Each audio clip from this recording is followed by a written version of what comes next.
윤석열 대통령이 한동훈 대표가 건의한 김건희 여사 의혹 해소와 관련해 객관적 단서부터 있어야 한다는 점을 강조하고 또 인적 쇄신에 대해서도 어떤 문제가 있는지 소상히 적어 전달하라고 답한 걸로 알려졌습니다. 윤 대통령은 어처구니 없는 정치 공세에 대해선 당에서도 같이 대응해달라고 요구하기도 했는데요. 대통령실 취재기자 연결해서 자세한 내용 알아보겠습니다. 강민경 기자, 대통령실 관계자가 어제 윤 대통령과 한동훈 대표 회담에 대한 세부 내용을 설명해 줬다고요? 네, 앞서 국민의힘은 한동훈 대표가 어제 윤석열 대통령과 만난 자리에서 김건희 여사와 관련한 대통령실의 인적 쇄신과 대외활동 중단, 각종 의혹 해소라는 세 가지 요구사항을 전달했다고 밝혔는데요.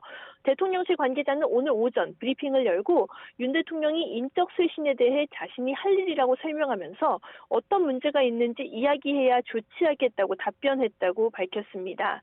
한 대표에게 구체적인 문제를 소상히 적어서 정진석 비서실장이나 홍철호 정무수석에게 전달하면 판단하겠다고 말한 겁니다. 김 여사의 대외활동 중단에 대해 윤 대통령은 이미 김 여사가 많이 힘들어하고 있고 공식 활동이 아닌 대외활동도 자제하고 있다고 했다고 이 관계자는 전했습니다.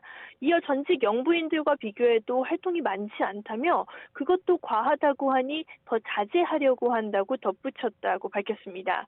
김 여사를 둘러싼 각종 의혹에 대해서 윤 대통령은 먼저 객관적 단서가 있어야 한다는 점을 강조하며 문제가 있으면 수사를 받고 조치하겠다고 했다고 대통령실 관계자는 설명했습니다. 윤 대통령은 나와 내 가족이 문제가 있을 때 편하게 빠져나온 적은 없다면서 그 예시로 장모 최은순 씨의 유죄 판결을 들기도 했습니다. 한동훈 대표가 요구한 특별감찰관에 대해서 윤 대통령은 여야가 협의할 문제라고 답했는데요. 한편 대통령실 관계자는 원래 한 대표의 독대 요구와 달리 정진석 비서실장이 배석한 데 대해서는 대통령이 외부인을 만날 때 불필요한 오해가 퍼져나가는 걸 피하려고 배석한 거라고 덧붙였습니다. 네, 또 윤 대통령이 최근 정부를 향한 공세에 대해 당이 제대로 대응하지 못한다 이런 아쉬움을 드러내기도 했다는데요. 이 내용도 전해주시죠. 네, 윤석열 대통령은 한동훈 대표에게 최근 가중되는 정부를 향한 각종 공세와 이에 대한 여당의 대처에 대한 아쉬움을 드러냈는데요. 윤 대통령은 어처구니 없는 의혹에 대응하고 싶어도 대통령실이 싸우는 게 맞나 싶다면서 당에서도 같이 공격해주고 정치 공세는 정치로 대응해줘야 한다고 강조했다고 대통령실 관계자는 전했습니다. 한편 이탈표 내표가 나온 김 여사 특검법에 대한 대화도 오갔다고 하는데요.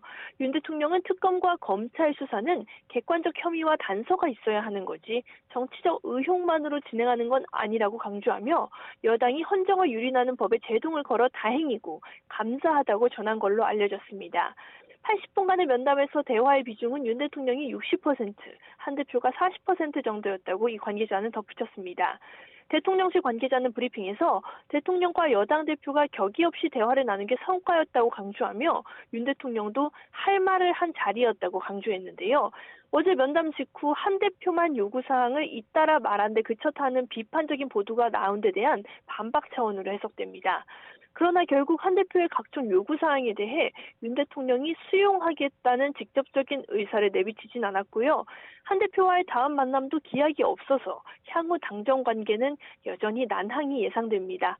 지금까지 대통령실에서 전해드렸습니다.